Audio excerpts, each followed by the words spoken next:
সুপ্রিয় শিক্ষার্থীবৃন্দ, আসসালামু আলাইকুম। ডিএমআরসি অনলাইন ক্লাসে আমি মাহমুদুর রহমান তোমাদের সবাইকে স্বাগত জানাচ্ছি। আজ আমরা রসায়ন দ্বিতীয় পত্রের পরিবেশ রসায়নের মোটামুটি শেষ টপিকস, সেটা হচ্ছে লেডের দূষণ সম্পর্কে নিয়ে আলোচনা করব। বিগত ক্লাসের ধারাবাহিকতায় আমরা গত দুই ক্লাসে মোটামুটি আর্সেনিকের দূষণ নিয়ে বিশদভাবে পড়াশোনা করেছি। তো আজ আমরা লেডের দূষণ নিয়ে কিছু পড়াশোনা করব, ঠিক আছে? তো খাতাপত্র নিয়ে বসে যাও, আর কিছু ইনফরমেশন আছে সেই ইনফরমেশনগুলো লিখে দিলে হবে। আর আর্সেনিকের মতো লেডটা এত বড় না, লেডটা মোটামুটি একটু ছোটই আছে। সো তোমরা মানে একটু মনোযোগ সহকারে দেখলে এখনই পড়া হয়ে যাবে। আচ্ছা, প্রথমে আসি লেডের দূষণের যে উৎসসমূহ। তো সাধারণত আমি পুরো বোর্ডের মধ্যে তোমাদের এই উৎস সম্পর্কিত বিষয় নিয়ে আমি আলোচনা করব। সেটা হচ্ছে জাস্ট লেডটা কিভাবে মানুষের শরীরের মধ্যে আসতে পারে, তো সেই ব্যাপার নিয়ে আমরা আলোচনা করব, ঠিক আছে? তো প্রথমেই আমরা দেখি, সেটা হচ্ছে এক নাম্বার, সেটা হচ্ছে লেড অ্যাসিড স্টোরেজ ব্যাটারির ইলেকট্রোড তৈরিতে লেড পারঅক্সাইড তারপর লেড অক্সাইড ব্যবহৃত হয়। পরিত্যক্ত লেড স্টোরেজ ব্যাটারির লেড অক্সাইডটা মাটিতে এবং সারফেস ওয়াটারে লেড আয়ন রূপে মিশে থাকে। তার মানে এখন একটু কথা শোনা, লেড অ্যাসিড স্টোরেজ ব্যাটারি এটা কি? এটা হচ্ছে সাধারণত যে আমাদের যে আইপিএস ব্যবহার করি আমরা বাসাবাড়িতে, বিভিন্ন সবার বাসাবাড়িতে, মানে সবারই বাসাবাড়িতে যদি আইপিএস থাকে, তো আইপিএস এর বাসাবাড়িতে দেখবা যে ওইখানে একটা অনেক বড় ব্যাটারি থাকে, ওইটাও তোমার লেড স্টোরেজ ব্যাটারি। তারপর হচ্ছে যে অটোমোবাইল কার মানে গাড়িগুলো আছে, সেই গাড়িগুলোর মধ্যে যে ব্যাটারিগুলো ইউজ করা হয়, এগুলো সবগুলো তোমার লেড অ্যাসিড স্টোরেজ ব্যাটারি। তো সাধারণত ওইখানের মধ্যে তোমার লেডের পরিমাণটা থাকে। ওইখান থেকে যখন ব্যাটারিটা পরিত্যক্ত অবস্থায় পরিবেশের মধ্যে ফেলা হয়, তখন ওই পরিবেশ থেকে তোমার ওই লেড অক্সাইডটা মাটিতে এবং সারফেস ওয়াটারে লেড আয়ন রূপে তোমার মিশে থাকে, ঠিক আছে? তাহলে আমরা প্রথম পয়েন্টটা কি দেখলাম, যে লেড অ্যাসিড স্টোরেজ ব্যাটারির মাধ্যমে তোমার লেড আয়নটা মাটিতে এবং পানিতে মিশে থাকে। নাম্বার 2, সেটা হচ্ছে কয়লার দহনকালে কয়লার মধ্যস্থ লেড যৌগটা থেকে লেড বাষ্পরূপে বাতাসে ছড়িয়ে পড়ে। আমরা যে কয়লা ইউজ করি সাধারণত বিভিন্ন জায়গায়, বিভিন্ন শিল্প কলকারখানাতে অনেক পরিমাণে কয়লা ব্যবহার করা হয়। বিদ্যুৎ উৎপাদন কেন্দ্রের মধ্যে কয়লাটা ব্যবহার করা হয়। ওই কয়লার মধ্যে লেডের কিছু যৌগ, মানে লেডের যৌগটা থাকে। তখন ওই লেডটা যখন তোমার দহন করো, কয়লাটা যখন দহন করা হয়, তখনই তোমার কি হয়, ওই লেডটা তোমার বাষ্পরূপে তোমার বাতাসে তোমার কি করে ছড়িয়ে পড়ে। আচ্ছা, নাম্বার 3, হার্বিসাইড লেড আর্সেনেট যুক্ত পাউডার বা স্প্রে থেকেও তোমার লেড বাতাসে সংক্রমিত হতে পারে। বিভিন্ন স্প্রেতে যখন এই যে হার্বিসাইড যে স্প্রেগুলো ইউজ করা হয়, এটার মধ্যে যে লেড আর্সেনেট থাকে, ওইটাও তোমার কি হয়, লেড তোমার বাতাসে সংক্রমিত হতে পারে। তারপরে লাস্ট যে টপিকটা আছে, সেটা হচ্ছে পেট্রোল ইঞ্জিনে ব্যবহৃত জ্বালানির অকটেন নাম্বার বৃদ্ধি করার জন্য, দেখো সবাই, পেট্রোল ইঞ্জিনে ব্যবহৃত জ্বালানির অকটেন নাম্বার বৃদ্ধি করার জন্য এখনো টেট্রা অ্যালকাইল লেড ব্যবহৃত হয়। এই আর দিয়ে হচ্ছে অ্যালকাইল মূলকটা বোঝায়, অ্যালকাইল মূলক, আচ্ছা জৈব আর কি। টেট্রা অ্যালকাইল লেডটা ব্যবহৃত হয়।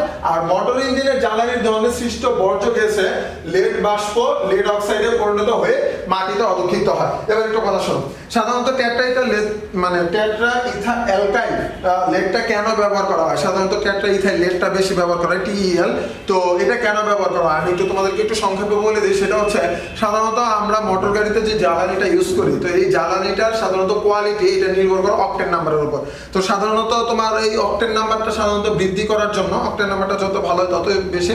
তো ওই অকটেন নাম্বারটা বৃদ্ধি করার জন্য অনেক টেট্রা ইথাইল লেডটা তোমার ব্যবহার করা হয়। কারণ অকটেন নাম্বার যত বৃদ্ধি পাবে তত জ্বালানি হিসাবে বেশি উপযোগী হয়। তো ওইটা বৃদ্ধি করার জন্য আমরা কি ব্যবহার করতাম, আগে টেট্রা অ্যালকাইল লেডটা ব্যবহার করতাম। ওইটা হচ্ছে অকটেন নাম্বারটা বৃদ্ধি করে, এবং অকটেন নাম্বার যত বৃদ্ধি করবে তত ইঞ্জিনের জন্য ভালো, নকিংটা কম হয়। তো এটা নিয়ে আরো পড়াশোনা তোমরা ইনশাআল্লাহ জৈব রসায়ন টপিকসে পড়বা।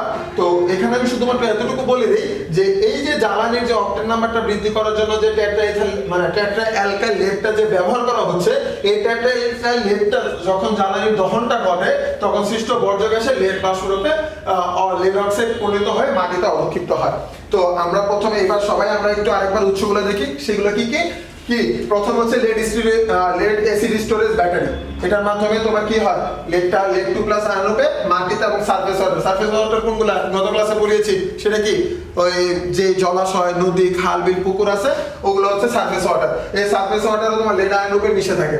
নাম্বার 2 হচ্ছে কয়লার দহনকালে, ওই যে বিভিন্ন শিল্প কলকারখানায় যে কয়লাটা যে দহন করা হয়, সেই কয়লার দহন করলে তোমার কি হয়, কয়লার মধ্যস্থ যে লেড যৌগটা এটা কি লেড বাষ্পরূপে বাতাসে ছড়িয়ে পড়ে।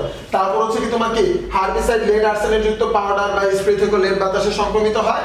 তারপর হচ্ছে পেট্রোল ইঞ্জিন, একটু আগে যেটা বললাম, পেট্রোল ইঞ্জিনে তোমরা ব্যবহৃত জ্বালানি অক্টেন নাম্বার বৃদ্ধি করার জন্য তোমার টেট্রাইথাইল বা টেট্রাঅ্যালকাইল লেডটা তোমার ব্যবহার করা হয়, আর যার কারণে ওইটার দহনের ফলে যে সৃষ্ট বর্জ্য গ্যাসটা এটা লেড বাষ্প মানে লেড বাষ্প লেড অক্সাইডে পরিণত হয়, মাটিতে অবক্ষিপ্ত হয়, এর মাটির মাধ্যমে পরিবর্তিত হয়। এই যে কথাগুলো তোমাদেরকে বললাম 1 2 3 4 এই 4টা পয়েন্ট যে বললাম, ওইটারই আমি একটা সামারি তোমাদেরকে, এই যে খাদ্য শৃঙ্খলে লেডের প্রবেশ পথ, অর্থাৎ লেডটা আমাদের খাদ্য শৃঙ্খল যে মানে পরিবেশের যে খাদ্য শৃঙ্খল আছে সেখানে কিভাবে প্রবেশ করে সেটারই একটা সামারি তোমাদের এখানে দেওয়া আছে, ঠিক আছে। তো সেটাই আমরা একটু দেখি। সেটা কি, ওই যে যেটা বলছিলাম প্রথমে লেড স্টোরেজ ব্যাটারি, এটার মাধ্যমে যে সারফেস ওয়াটার যায়, পুকুর হ্রদ নদীর পানিতে তোমার লেড আয়ন রূপে থাকে, ওইটা আবার প্লাঙ্কটন সম্বন্ধে গত ক্লাসে আমি অলরেডি দেখিয়েছি যে জুও প্লাঙ্কটন থাকে, ফাইটোপ্লাঙ্কটন থাকে, ওদের শরীরের মধ্যে লেড আয়নটা যায়, ওইটা আবার মাছ অথবা পাখির শরীরে যায়, ওইটার মাধ্যমে ওই মাছ আর পাখি থেকে পরবর্তীতে মানুষের শরীরে আসে, এবং মানুষের শরীরে কি আয়ন হিসাবে থাকে, লেড 2+ আয়ন। লেডের কিন্তু আরেকটা আয়ন আছে, লেড 4+ আয়ন, কিন্তু সাধারণত আমাদের এই লেড 2+ আয়নে মানুষের শরীরে এসে ক্ষতির সৃষ্টি হতে পারে। ঠিক অনুরূপভাবে এখানে যে দেখো কয়লা এবং মোটরের জ্বালানি দহনে তোমার যে টেট্রাঅ্যালকাইল লেড, তারপর এটা বায়ুতে লেড অক্সাইড হিসেবে থাকে, ওইটা আবার মাটিতে অবক্ষিপ্ত, ওইখান থেকে আবার সারফেস ওয়াটারে যায়। ঠিক অনুরূপভাবে এখানেও যে সার্ভিস আর্সেন মানে লেড আর্সেনেট স্প্রে, এটা বায়ু থেকে অবক্ষিপ্ত, অবক্ষিপ্ত থেকে মাটিতে যায়, মাটির থেকে পরে গরু ছাগল বা যেমন পোল্ট্রি আছে যেমন হাঁস মুরগি, ওগুলো থেকে তারপর মানুষের শরীরে আসে। অর্থাৎ আমি এই সকল যে কথাবার্তাগুলো যে আলোচনা করেছি এই সম্পূর্ণটার সামারি তোমার এখানে দেওয়া আছে। অর্থাৎ আমরা এতটুকু বলতে পারি যে লেডটা আমাদের শরীরে কিভাবে আসে, এই সম্পূর্ণটা দেখলেই তোমরা বুঝতে পারবা যে লেডটা আমাদের শরীরে কিভাবে আসে। এখানে আমি একটা ছোট্ট করে লিখে রাখছি 50 ppb, এটা গত ক্লাসে রয়েছে পার্টস পার বিলিয়ন। সেটা কি, এটা হচ্ছে WHO কর্তৃক নির্ধারিত লেডের একটা নির্দিষ্ট সীমা আছে, যেটা হচ্ছে 50 ppb, অর্থাৎ 50 ppb অর্থাৎ পার্টস পার বিলিয়ন, এটা পর্যন্ত সাধারণত লেডের একটা মানে পরিমাণটা আছে। এটার বেশি যদি হয়, এটার বেশি যদি হয় তোমরা একটু লিখে রাখতে পারো, আমি ধীরে বলতেছি। সেটা হচ্ছে WHO এর মতে লেডের পরিমাণ 50 ppb এর বেশি হলে লেডের বিষক্রিয়াটা দেখা দেয়, ঠিক আছে। তাহলে WHO এর মতে কি হয়, 50 ppb এর যদি বেশি হয় তাহলে তোমার কি লেডের বিষক্রিয়াটা দেখা দেয়। এইবার তোমরা যে পরের যে টপিকসটা আছে সেই পরের টপিকসটাই তোমরা একটু মানে পড়ে নাও, এটাই আমাদের লাস্ট টপিক। সেটা হচ্ছে লেডের প্রভাব, অর্থাৎ তোমার লেড যদি শরীরের মধ্যে প্রবেশ করে, তো সেই শরীরের মধ্যে প্রবেশ করলে লেডের যে প্রভাবটা পরিলক্ষিত হয় আমাদের শরীরে, কি কি প্রভাব মানে পরিলক্ষিত হয় সেগুলো নিয়ে আমরা একটু আলোচনা করব, ঠিক আছে। তো আমরা দেখি সাধারণত লেডের যে প্রভাবটা আছে সেটা কি কি থাকে। প্রথমে এক নম্বর আমরা দেখতে পারি যে তোমরা একটু লিখে রাখো নিজেদের মতো করে, দাঁতের মাড়ি নীলাভ হয়ে যায়, ঠিক আছে। দাঁতের মাড়ি নীলাভ হয়, দাঁতের মাড়ি নীলাভ হয়, অর্থাৎ দাঁতের মাড়িতে তোমার নীল রং দেখা যায় বা এরকম অতিরিক্ত পরিমাণে লেড যদি মানুষ ইনহেল করে। নাম্বার 2 সেটা হচ্ছে হিমোগ্লোবিন উৎপাদনে বাধা দেয়। লেডের প্রভাব উপরে একটু লিখে দিই তোমাদের জন্য, হিমোগ্লোবিন উৎপাদনে বাধা দেয়, হিমোগ্লোবিন উৎপাদনে বাধা দেয়, উৎপাদনে বাধা দেয়, ঠিক আছে। অর্থাৎ রক্তের মধ্যে তোমার সাধারণত হিমোগ্লোবিন যে উৎপাদন হয়, আমাদের প্রতিনিয়ত রক্তের মধ্যে হিমোগ্লোবিন উৎপন্ন হয়, তো লেডের পরিমাণটা, লেড যখন বেশি পরিমাণে ইনহেল হয়ে যায় তখন তোমার রক্তের মধ্যে তোমার কি হয়, হিমোগ্লোবিন উৎপাদনে বাধা দেয়। এর জন্য অ্যানিমিয়া বা রক্ত শূন্যতা দেখা দেয়। কি অ্যানিমিয়া ও রক্ত শূন্যতা, অ্যানিমিয়া বা যেটাকে আমরা বাংলা বলি রক্ত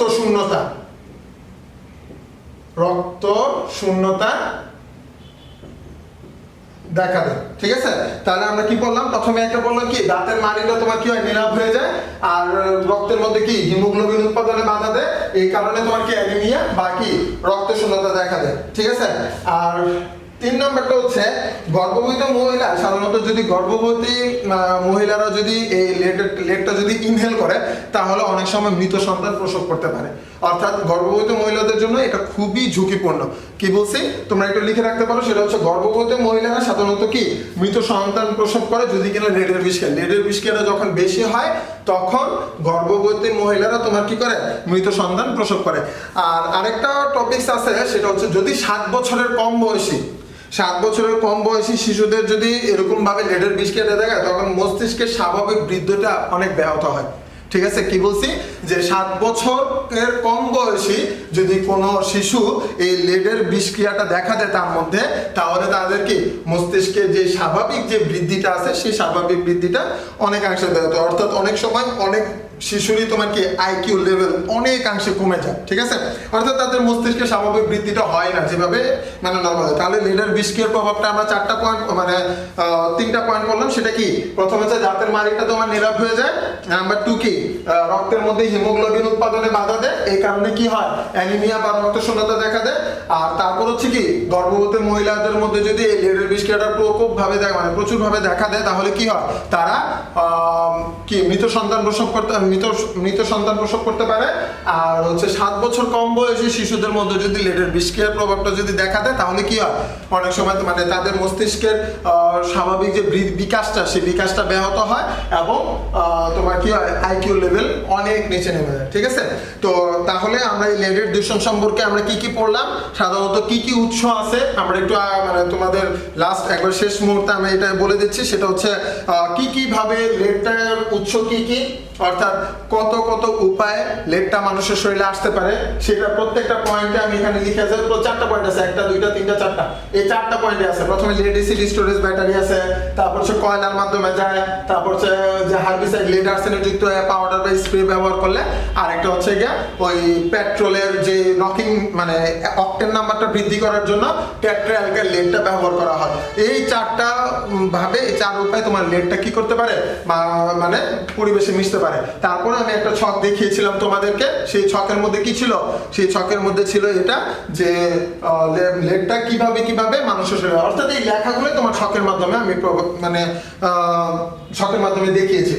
তারপর হচ্ছে আমরা সবার লাস্টে আমরা যেটা করছি সেটা হচ্ছে লেডের প্রভাব, অর্থাৎ লেড আমাদের মানুষের শরীরে কি কি ক্ষতিকর প্রভাব ফেলতে পারে। দাঁতের মাড়ি নীলাভ হয়ে যায়, রক্ত শূন্যতা দেখা দেয়, তারপর গর্ভবতী মহিলাদেরও প্রবলেম হয়, মৃত সন্তান প্রসব করতে পারে, আর হচ্ছে লাস্টে আমরা যেটা বললাম যে আইকিউ লেভেলটা অনেক কমে যায়। ঠিক আছে, সো আশা করি তোমরা সবাই ক্লাসটা বুঝতে পেরেছ। আর আমি আবারও তোমাদের সকলের সুস্বাস্থ্য কামনা করে আজকের মতো এখানেই শেষ করছি। আসসালামু আলাইকুম।